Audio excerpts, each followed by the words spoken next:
Yeah. So. Home in the creek. Yep. Look at that the same way though.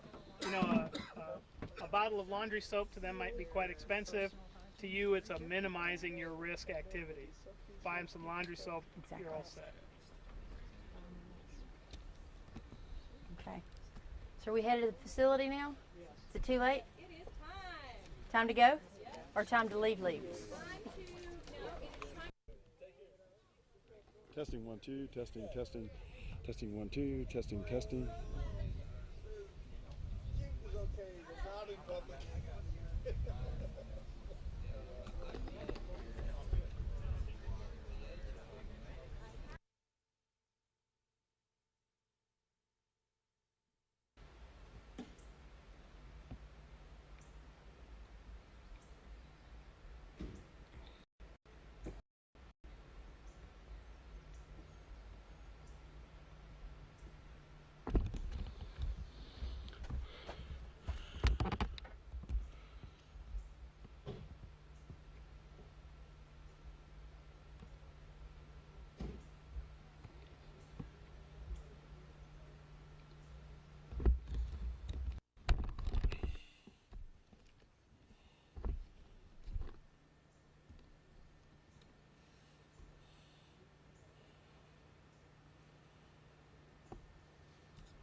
Is here, and I brought Beth with me too. She's going to be on just for a minute, and then you're. I'm just going to do an intro. We're going to have the owner talk about the owner's son talk about the packing house here, and then we'll have introduce Beth again so she can talk about the packing house process. So thank you for meeting us once again, rejoining here at the packing house. We're at J.W. Johnson's Packing House in Haywood County. And Jay Johnson is here with us today to talk to us a little bit about what they do in the packing house. And I'm going to transfer the mic right now. Okay. I can hold that. You can undo this. It's very simple. We pack, market, sell, distribute for Haywood County growers here, and a few growers that grow outside of Haywood County, but they're from this area.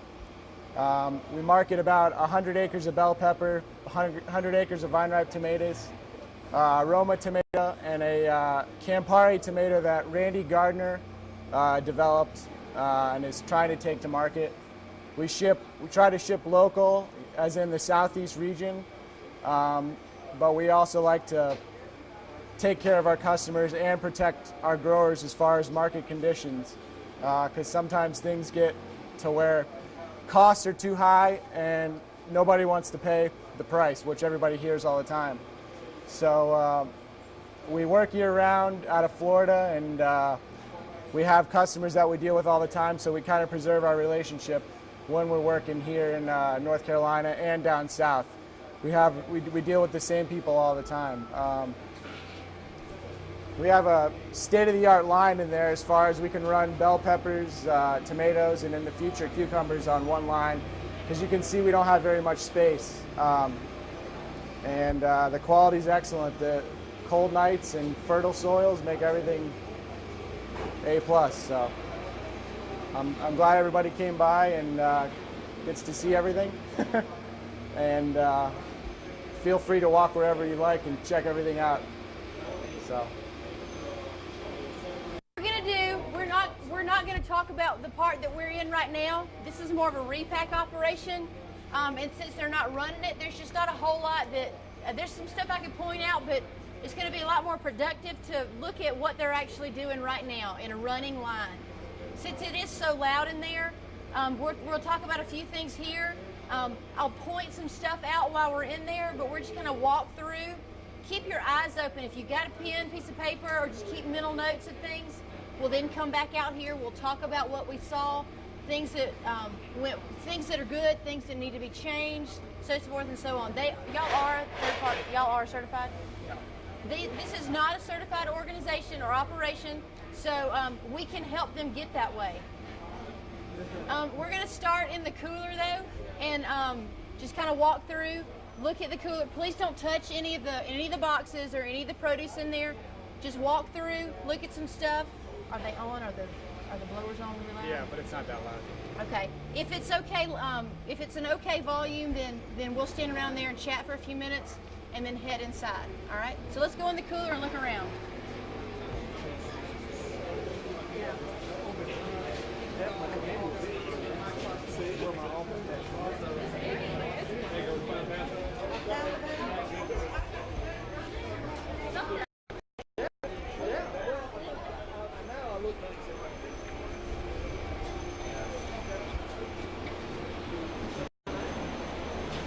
It's definitely cool in here.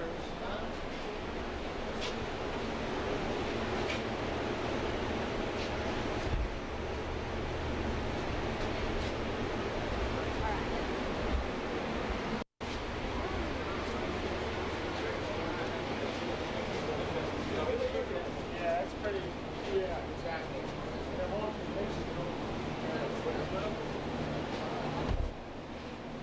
All right.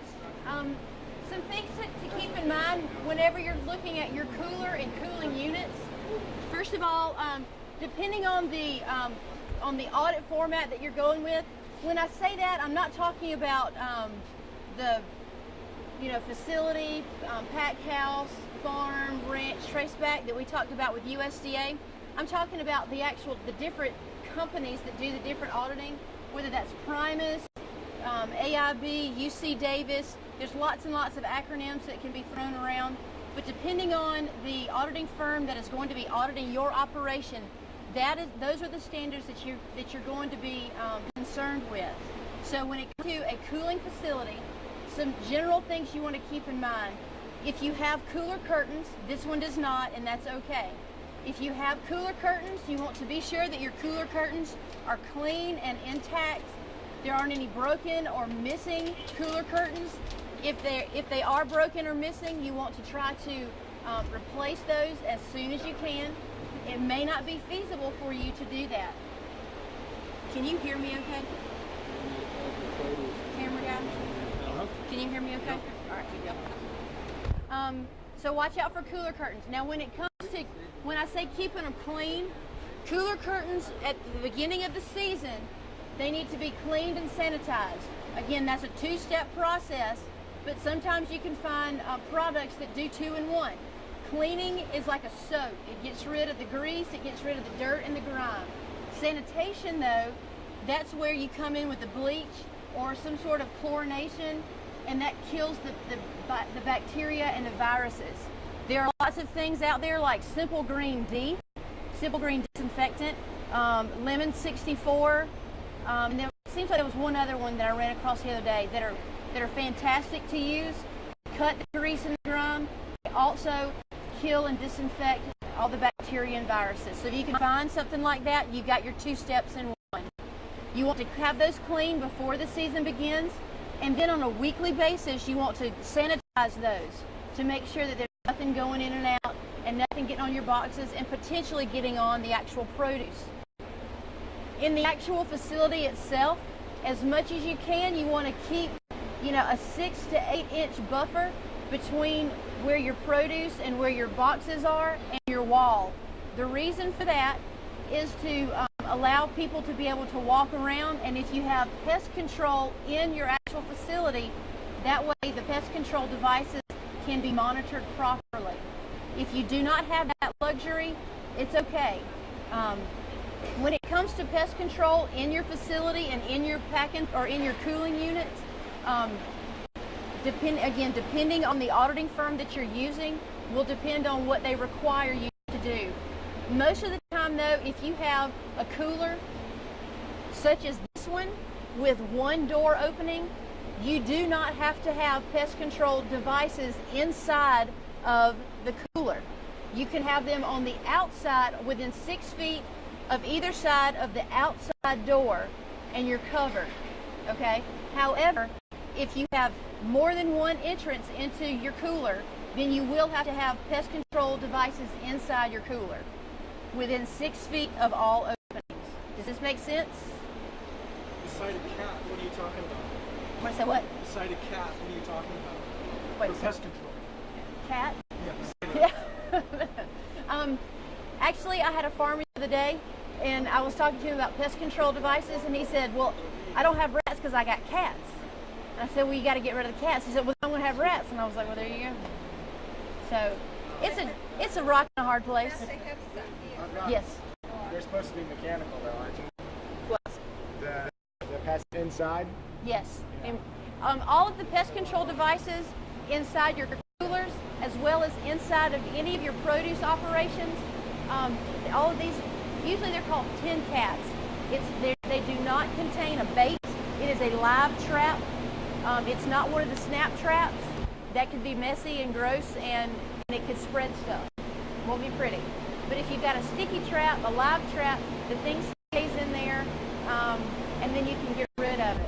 Now, all of the pest control devices on the outside of your facility can be and need to be bait stations, a bait trap.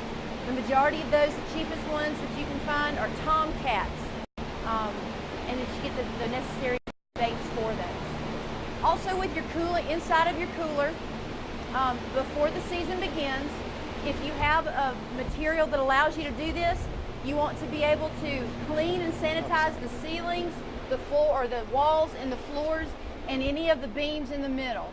So you just want to come in and you want to clean the whole thing out. At least once a year, you want to have your air conditioner man come in, which most everybody already does, to just do a tune-up on your coolers. But then also in that, they'll have a cleaner sanitizer that they'll spray on your air conditioning cooling units, and it'll kill any bacteria, and it'll help get rid of any kind of debris that may be in there on the actual coils. They can be running or they can be not running. They have products for both. But whatever you use, whatever your air conditioner man uses, you need to have an MSDS sheet for one of those. Okay? In this particular facility, there is a floor drain over here to the right. Anytime you have a floor drain, before the season begins, you need to go through your entire operation with all floor drains. You need to clean them out. Be sure you get all the debris out of the floor drains. Clean the top out, get all the debris off the top. And then my suggestion is just take straight bleach, pour about a cup down it, make sure that it works. They want to make sure that your drains actually work, and then you're good to go. And then you'll want to do that once a week. Every day that you can get into your actual coolers, they want you to sweep them out and sanitize them if you can. Now, that's impossible to do when you're in the middle of the season and you're full. They do not expect you, nor do they want you to take all of your stuff out, come in and clean everything out. This is only as you can get in. At least take the time to sweep up, get any of the debris, any of the pallet material, pallet wood and stuff like that that's fallen off or broken off. Those are the type of things they want to see, that you're taking the time to sweep up and just get that stuff out. Not only is that the plant debris an area where microbes and contaminants can grow and then pass on to other things.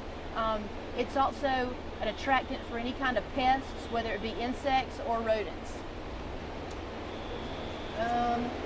Okay, also with your coolers, you want to be sure that your workers are not bringing in any kind of personal items like drinks, any kind of food to keep cool.